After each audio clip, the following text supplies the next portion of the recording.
Hari Raya Idul Fitri hanya tinggal menghitung hari. Hal inilah yang mendasari para warga Sukabumi untuk rela berdesak-desakan membeli keperluan Lebaran, baik itu baju baru ataupun kebutuhan makanan lainnya.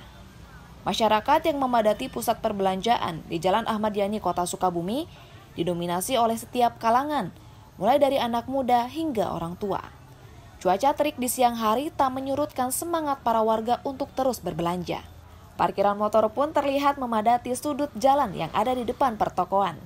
Meskipun begitu, masyarakat tetap memilih berbelanja di pusat perbelanjaan Kota Sukabumi karena selain dekat, keperluan yang dibutuhkan masyarakat tersedia di pusat perbelanjaan ini. Belanja baju sama sendal, sama kerudung. Oke. Persiapan Lebarannya apa aja nih? Sama dari Teteh sama Ibu? Belanja sama bikin kue aja. Oh, sama bikin kue ya? Iya. Teteh kenapa milih belanja di sini? Lebih dekat. Lebih dekat. Ya. Terus walaupun ramai juga nggak apa-apa? Iya. Soalnya kalau sana ke daerah sana jauh, lebih dekat ke daerah. Oke. Sementara itu, Polres Sukabumi Kota telah mendirikan pos pelayanan dan keamanan di beberapa titik.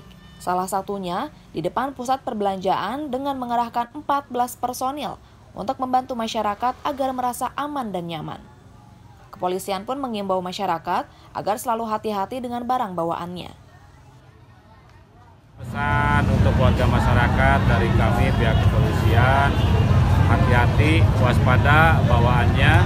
Ya, terus bagi yang membawa kendaraan roda 2, tolong kuncinya jangan ketinggalan, terus kunci ganda.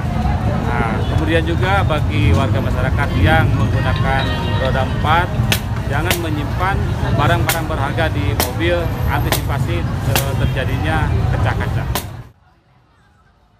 Anissa Fitriani, Andries Muhtar, Kompas TV Sukabumi, Jawa Barat.